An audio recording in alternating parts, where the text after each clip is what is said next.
Hi, and welcome back to Under the Liberty Tree. This is, I think, our fourth episode. Are you going to count every week? Like when we're Well, I on might. 1,248, It just we're going to honor our this is 1,249. actually, let's talk about numbers, right? Okay. Because I was just looking at a guy named Steven Crowder. He has 5.93 million subscribers. Can you guess how many we have? 10? 31. We have 31? We do. But that's awesome. We are well on our way. That's awesome. But here's why that's important, because back in 2012, 2013, I can't be sure of the date because the recording I have of the conversation that I had with Steven Crowder. You didn't. Yeah, the recording that I have of the conversation that I had with Steven Crowder, because he called me.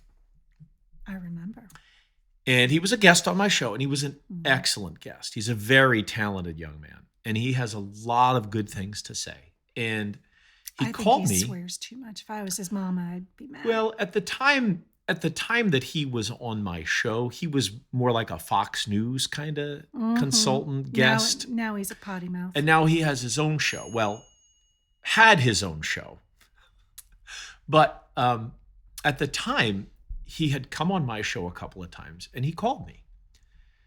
And he said, hey, this is Steven, offline, when I wasn't Yes, I know. Yeah. And he said, hey, this is Steven Crowder, and I need to know more about your show and your audience, because I do hits on Fox News, I do hits on national broadcast, and I get a better response when I come on 94.3 FM, The Talker, the David Madeira show, than I get anywhere else I go. And I need to know, like, what is it about your show? What is it about your audience that makes them so valuable? And I just wanted to play a little bit of that conversation for you. Of course, back in the day, we used to record things on tape players. We didn't have MP3 and all that good stuff, or at least not regularly. So I want you to hear just a little bit of this conversation. I'm not going to play the whole thing, but I want you to hear a little bit of it. Yeah, no, that's not Steven Crowder. That's not my phone call, because see, Steven, I don't record private conversations, and I certainly don't chop them up and play them for other people. The whole incident with Steven Crowder is really sad, because here is the advice I gave Steven. I won't play his side of the conversation, but I'll tell you what I told him. I said, look, Steven, the most important thing in this industry is to make sure that you develop a connection with your audience, because your audience, your ability to connect with them is the most valuable thing you have. And if you want to have a good career, you need to build up that relationship with them outside of anybody else. Obviously, Steven didn't take my advice, because what happened was he found himself coming near the end of his contract with the Blaze. And although he had told his audience, Mug Club forever, we're going to be together and you're going to be my buds, he backed himself into a corner at the end of his contract, because he kept promoting the whole concept, and people thought they were subscribing to him. But apparently all the money and all the contacts went through the Blaze and then to him. And so when his contract was over, I would imagine, based on the evidence, that he had some kind of a non-compete with him. Now, the sad thing about that is Crowder does have a larger following than anyone else in the space. It's not even close. But because of the approach that he took, and because he didn't take my advice, and I'm not saying my advice was great, it's fairly obvious. It's kind of an obvious thing, because big tech is always doing that. They're always shutting people out. You look at Bill O'Reilly. That was a shocker. Right. I mean, so that's just always been the case, right? No, and I think it's a shocker he has not come back to anywhere near what he was. Bill O'Reilly? Yeah. Well, because it is a combination. You can look at Tucker Carlson, right? He's the biggest thing in TV right now, in talk TV. Yeah. Not even close. I mean, I think he is. Not even close. No, the numbers show it. Yeah. The numbers show it. But if he went off, if he were not using the megaphone of Fox News, he would go down.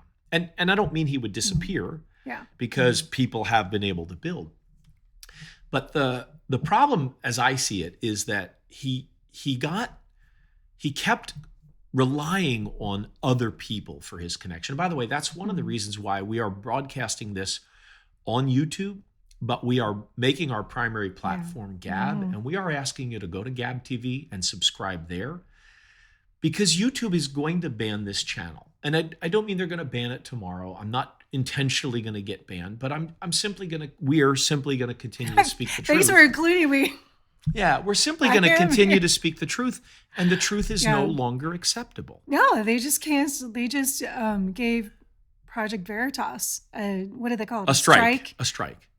I know they've got 20 million views on Twitter. 30 over million? 30 million within like 48 hours. So I mean, they're going to ban anyone who says anything. Anybody who speaks the truth is getting banned. But see, I think.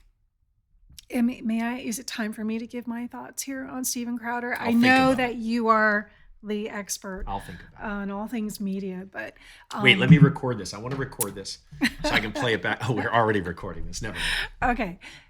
Such bad form. Now, see, I don't think. I'm just going to say I'm not a fan of Steven Crowder. I never was a fan of Steven Crowder. I don't like my personal taste. I don't like.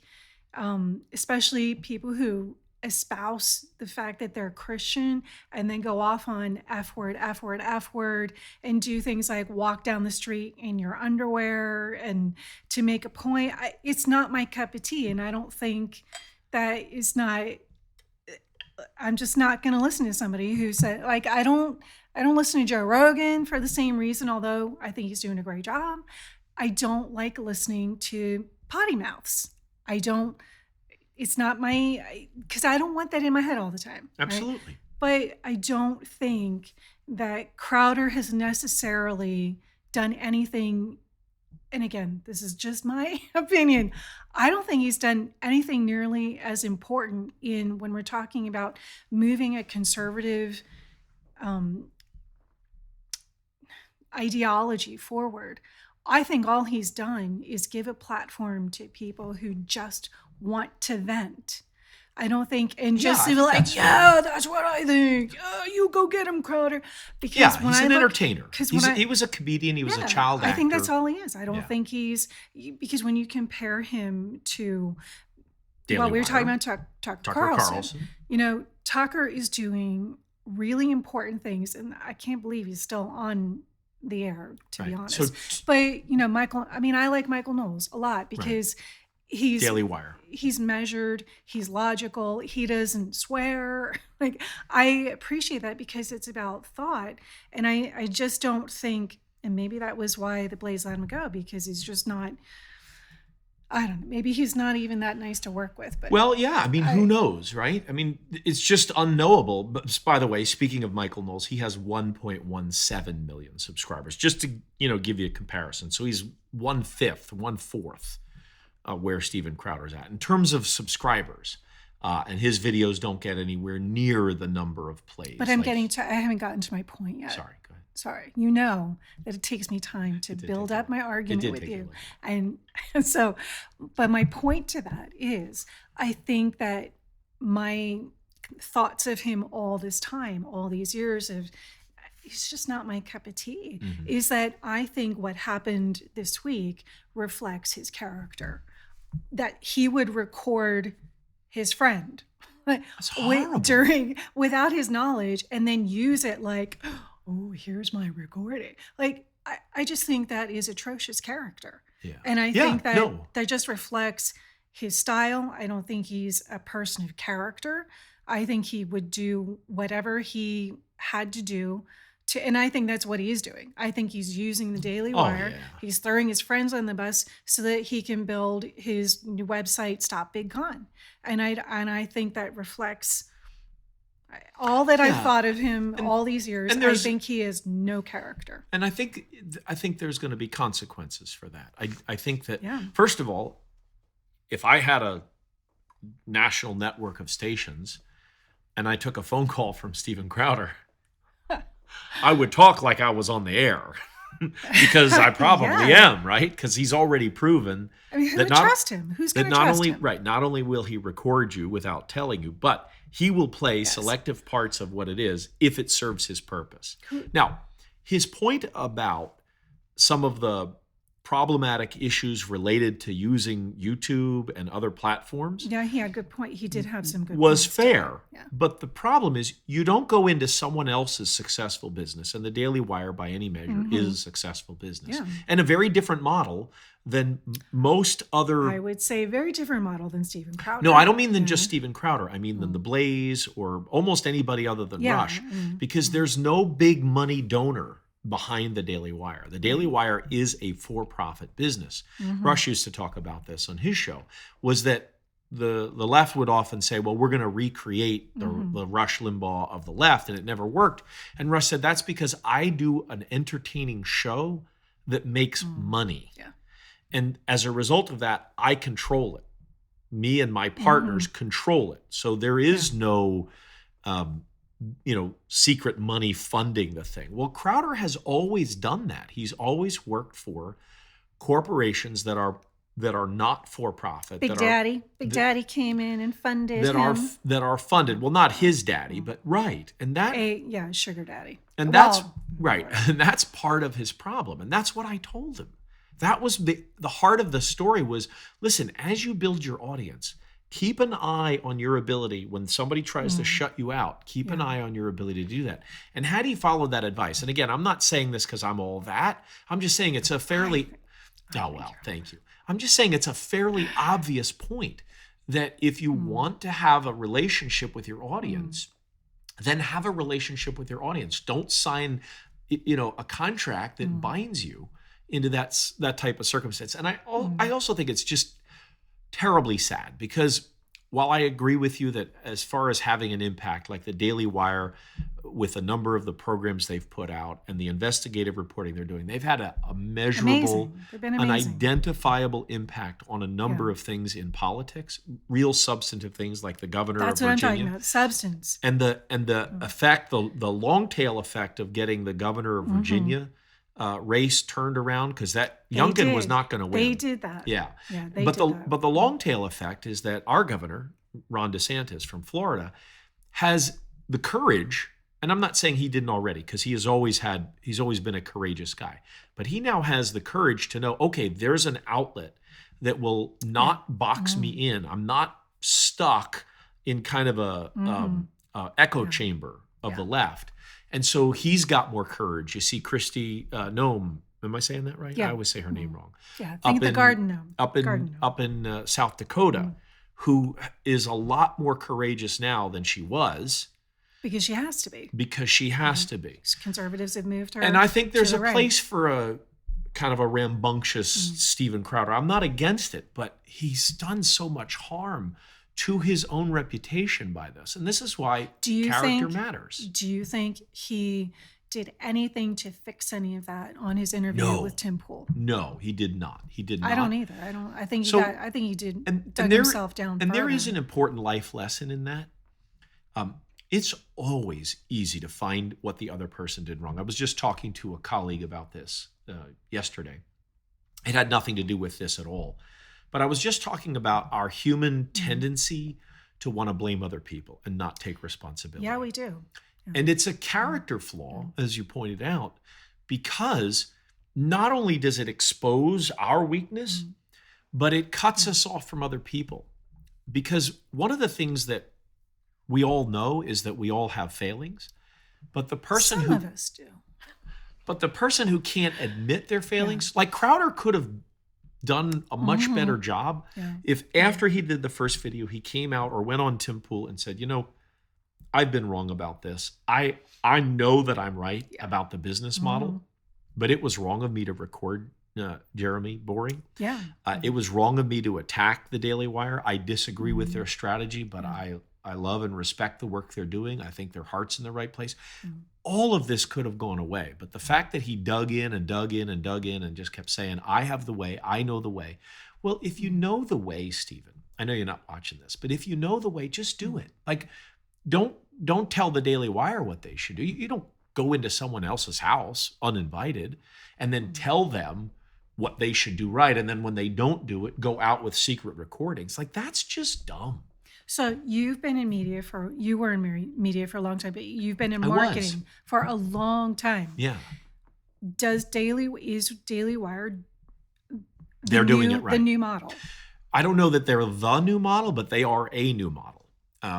To a certain extent, Gab is doing this, and that's why, in addition to publishing on YouTube, because we are, here's the thing, we are using YouTube, because YouTube is where everybody goes. It's where you go. It's where all your friends go. We are using Facebook, but we are not relying on them. And this was well before I talked to Crowder. This is what I used to tell my marketing clients. Look, you can do whatever you want on Twitter or Facebook or whatever. You can use those platforms, but you need to understand that if you're not, and this is true for any business, not just for conservative journalism or whatever, if you're not establishing a personal, direct connection that no one can break except you, then you're doing it wrong, because you're essentially renting your own audience from Twitter, Facebook, and they're monetizing by selling to those people, which is fine. That's the business model that they have.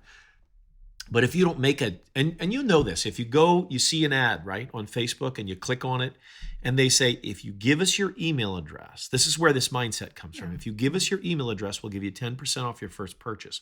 Why are they doing that? Because they're establishing a direct connection with you. That's why they do that. That's the only reason. And so it's worth it to them to give a little bit up on the sale in order to be able to market to you directly, one-on-one. Yeah. And that's why your inbox fills up, and that's why you go through and clean it out. But if you don't find a way to do that, then you don't have that audience. You're essentially renting it out from somebody else. So that's just good business practice. So how does Crowder save himself from He can't. He can't. Not without a mea culpa.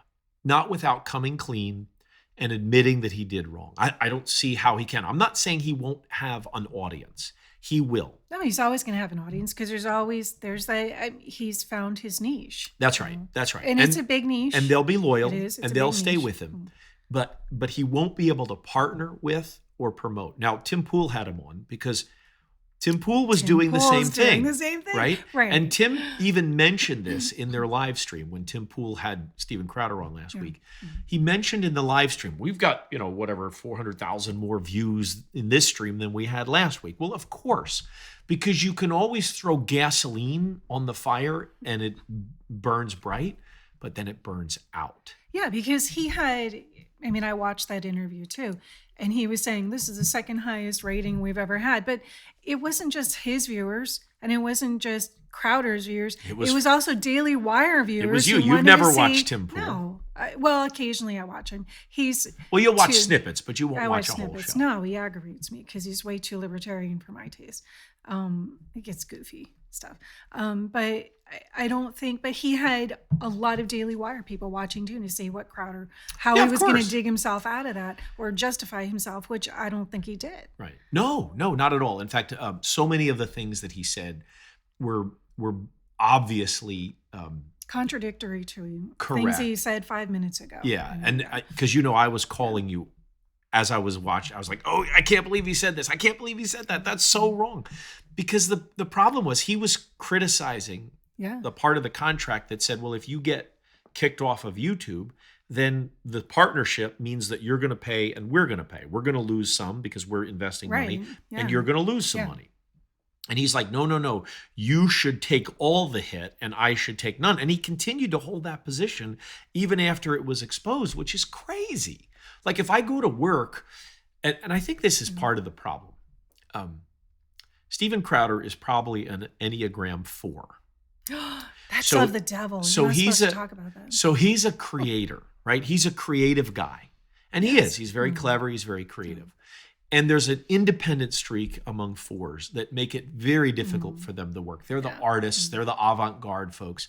And it makes it very difficult for them to work with other people. But a strong 4, a well-disciplined 4, someone who's learned to grow and develop their character, learns, yes, my creativity is my strength. Yeah.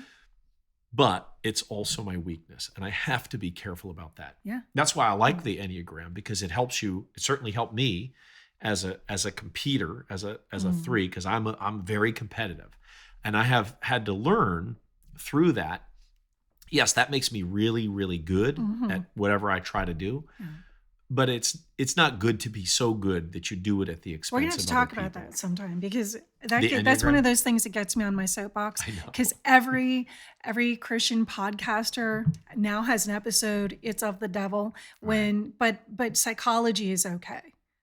And pharmacology. Yeah, the roots of Pharmacology psychology is are just totally fine. fine Right. and not evil. Okay. Speaking of pharmacology, are we done with Stephen? I am so done with Steven Crowder. We'll let you go, Stephen. Go ahead. You can run along now. So, If I were his mama. but there is a little pharmacology thing going on in the news that we've both been riveted. The good folks. Oh, that was one of the things that Stephen did. Come back, Stephen. Just for 1 minute. Don't ever compare yourself to James O'Keefe, because what you're doing is absolutely no comparison to what James O'Keefe is doing. Because Crowder tried to say, well, I was just doing, when James O'Keefe does it, he's a hero. Yeah, he doesn't record his friends in private negotiation conversations, play them out of context, and then attack them. Yeah. He does Veritas. He just records, and then he lets everybody see it, and then he lets the story play out. That's very different than what you did. So Veritas finds this guy. Can he go back now? You can go. Goodbye, Steven. So Veritas does this To Catch a Predator type of video where they catch this guy who's pretty high up in Pfizer. And we know he's pretty high up because Pfizer didn't deny it in their response, which came out today. And he's pretty high up. Last night, 8:00 last night, when all good news comes out, Friday night at 8:00. Yeah, when you want to hide something, Friday night at 8:00 is a perfect time. And he says, this guy says to this date that he's on, which is another story. Yeah, that, we're not going to. That he's trying to impress, he says, in the video that James O'Keefe does live the next day, or I guess maybe it was even right after that. Anyway, he says he was trying to impress his date by telling him that Pfizer is experimenting with serial, what does it call it? Evolution? Directed evolution. Not gain of function, but directed evolution. Which just means the same thing, doesn't it? Which does mean the same thing, yeah. And he tries to tell the date that he's on that this is what they're doing, and they're making a bunch of money, and now of course he's trying to back out. Yeah, I'm sure probably everybody who's watching has already seen the video at least once. But I think the thing that's interesting about that, because we've been kind of radical on medical care for a long time. Yeah, I think we are. We swim upstream a little bit. Yeah, a little bit, just a tad. But it's actually been, I think, a net positive. All of this evil that we've seen come out over the last couple of years with Big Pharma, because there has been this attitude, this strange attitude. Like, if I work in a business where we are competing against our competitors, and people are very skeptical of everything I say, which is fine, like they should be. And they'll ask me lots of questions and they'll challenge me because they recognize that the things that I tell them are to get them to buy the thing that I'm selling. But with Big Pharma, with medicine, we act like, no, it's just total altruism. And it's, I'm not saying they're all corrupt. I'm just saying a little skepticism. We used to call it a second opinion. Now, not allowed to anymore. Inherent in that statement, I'm going to get a second opinion, is I don't necessarily trust this person. And that's a caveat emptor. I'm not saying it quite right. Emptor, I think. It's Latin for buyer beware. And whether it's medicine or whatever else you're buying, there's a certain healthy skepticism that you should have. And for a long time, we've given that up. So I'm actually happy to see, I'm certainly not happy the human cost. No, because it seems like every day, and more someone I know, every day someone I know has a family member. I can't say it because we're not allowed to. Yeah. Not on YouTube, but on Gab we can. So when we get enough of an audience over on Gab, we're going to get a little bit more explicit. And I don't mean 4-letter words, but I mean we're going to say more of what we want to say. But we want to make sure people go over. That's why we're asking you. I think you're saying people all of a sudden falling over? Something like that. Something like that? Yeah. Like, fainting. Off they go. Right. Yeah, all of a sudden fainting. So Anyway, that's a plus. But the question that we wanted to talk about Project Veritas. I mean, James O'Keefe, he's the boss. He is boss. But every person who, they're anonymous, of course, they are the most courageous Yeah. people on the planet, I think. Well, some of them, because of course we've got courage all over the planet. I'm being a little bit hyperbolic, going back to our first episode. But is because, and the reason we brought this up was, connecting Steven Crowder to Project Veritas is what Veritas does ethical? So I think it is. Because I've heard pastors talk about it. I've heard, Saying it's not ethical? People like, I don't saying know it's not ethical? Yeah, I don't know that David French has said it, but the David French, lane people saying like, it's not ethical what they do. I'm like, I think it is completely ethical. Did you when you're trying to expose evil, I think yes. Did you read his book? David French? What? No, James O'Keefe. No, I'm certainly not going to read David French's book. No, I did not read. So he wrote a book called American Muckraker. Yes. It's an excellent book.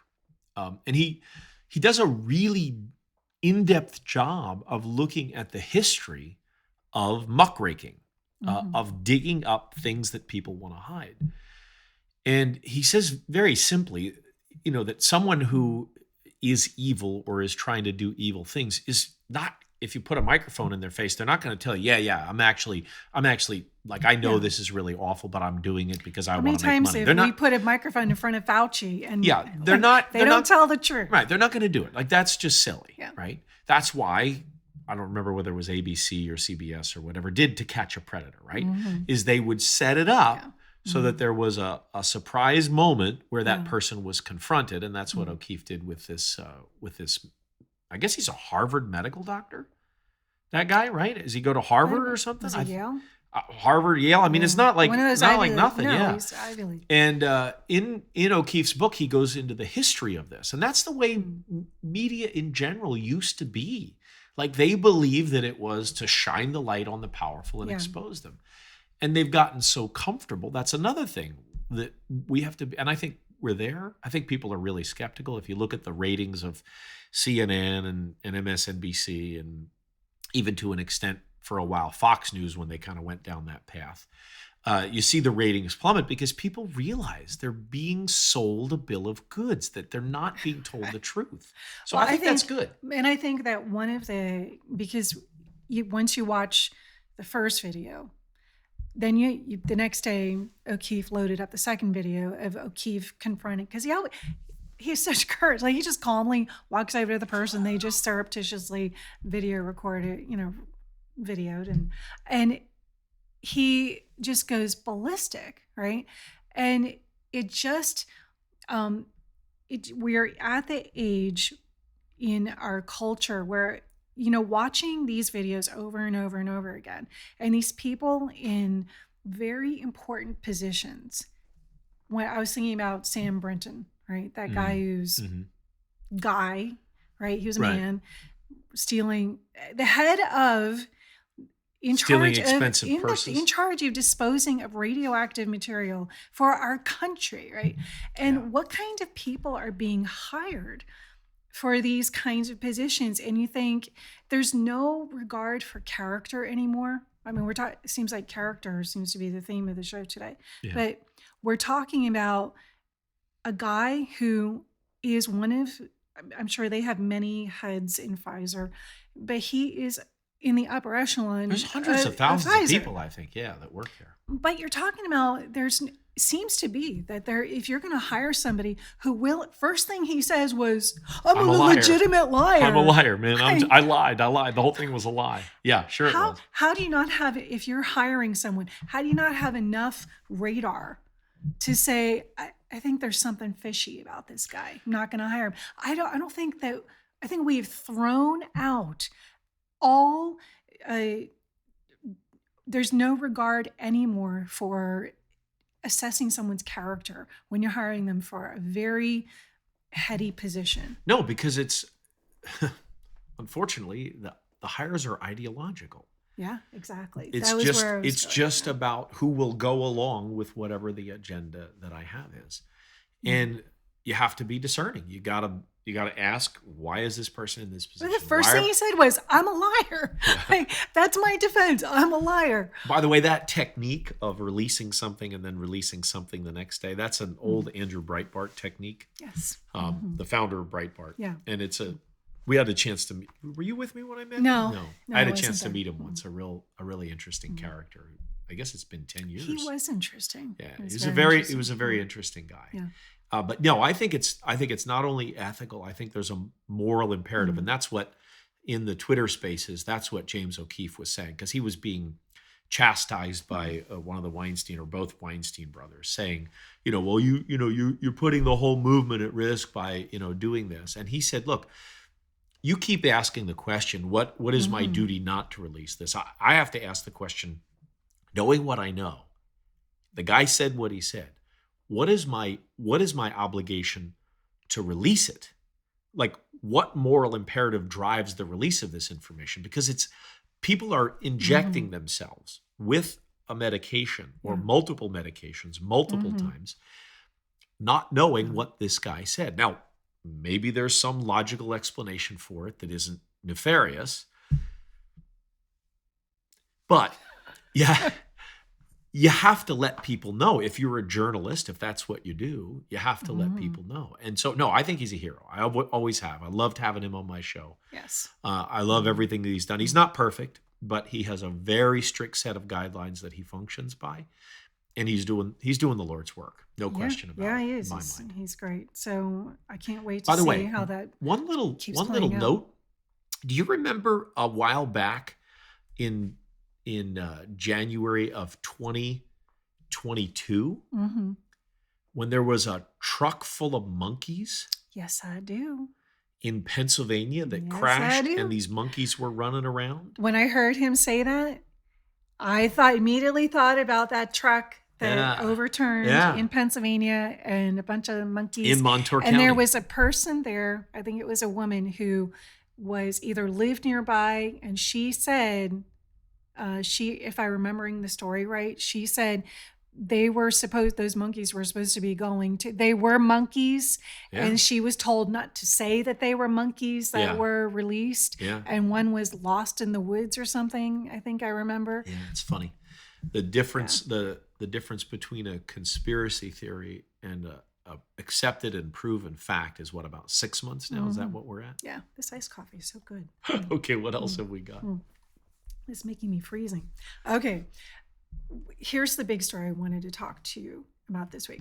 You mean that was just the warm up? Those were just the warm. I mean, there was so much this week. We're Yeah, not even we do going to have get to to the keep it short RNC now. vote. We're going to have right? to keep that. We're going to have to save the ice. RNC vote for next week. Okay, so what makes a religion? What makes a religion a religion? So that's an interesting question. I think we've sort of enshrined religion as a term, and then anything that isn't like an organized religion is not a religion. But the truth, I think, is that religion is just another way of saying worldview. It's just the way you view the world. It's just what you think about what is. Because when we were talking earlier, our daughter mentioned that a religion is something that tries to get other people to join it. But that isn't always true, because there are worldviews that do not allow for proselytizing. That you're allowed to be that, but you aren't to try to get anyone else. Like, for instance, Jewish. If you're Jewish, there's no evangelism in Judaism. You either are or you aren't. Yeah, You you're a can Jew or you're convert. not. You can convert, but there's no organized or sustained or persistent or even casual effort to persuade anyone else. It's very personal. But it is a worldview. Exactly. It is a religion because it's a worldview. Well, here's what Wiki said, and I do not use Wiki for research because It's a good place to start. but because they're liberal. So that's why I went to ask them what is a religion, because I wanted a liberal point of view on this. Okay. So religion is usually defined as a social cultural system of designated behaviors, Yep. practices, Worldview. morals, beliefs, worldviews, texts, sanctified places, prophecies, ethics, or organizations that generally relates humanity to supernatural, transcendental, and spiritual elements. Although there is no scholarly consensus over what precisely constitutes a religion. So, and of course, they, when we think about religions, we think about them, we try to reach a higher plane, right? If you're just talking about like Buddhism or if you're talking about Christianity, you're trying to always attain a better place of faith, right? With Jesus. There's always a sense of honoring God or a God of some kind. We honor God, but other religions honor a God. And then there's always an aspect of an idol or an object or symbols that are revered or worshiped. And my point is, can we now say, are we finally at the point where we can say the LGBTQ, we're probably going to get banned now since I just said that, the certain flag that's out there with a ton of colors on it, can we say now that that is at the point that it is a religion? Can we say that? I think, yeah, but I'm taking a little bit of exception to the definition. I'm not saying that you're wrong. I'm just saying I think that. Well, it's not my definition. It's Wiki. Yeah, like you said, it's Wiki. I think that in the modern era, that misses some of the elements of our religion. I've always found it interesting. Atheists claim to be not religious, but they often, not always, but they often seem determined to evangelize. Exactly. Yeah. Right. So if you don't believe in God, what do you care if someone else does? And then it's also the a-religious status of an atheist is also used to argue against a Christian using their worldview to participate in the public square. We say, don't talk about politics or religion, right? Well, wait a minute. But see, that's how I think that they're getting around this, is that they don't have to say they're a religion, although in every aspect, that everyone who is in that agenda and I agree with that. pushes it as if it is a religion. We worship their symbols, we worship their ideology, and now we're actually supposed to worship their literal idols. Okay, so you're talking about that New York thing? No, but even before that. Okay. This way, we'll get to that.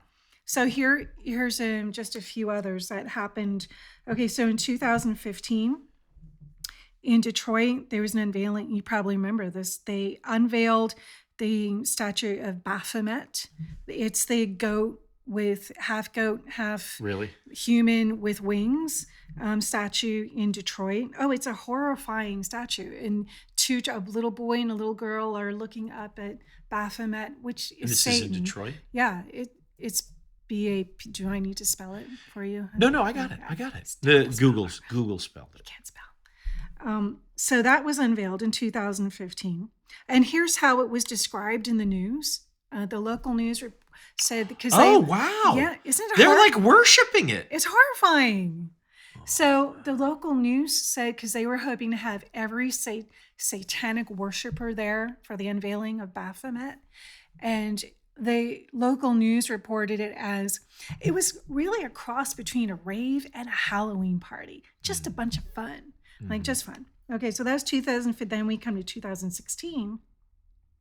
And I remember this happening at this time. And then there's an old architectural thing called the Arch of Palmyra.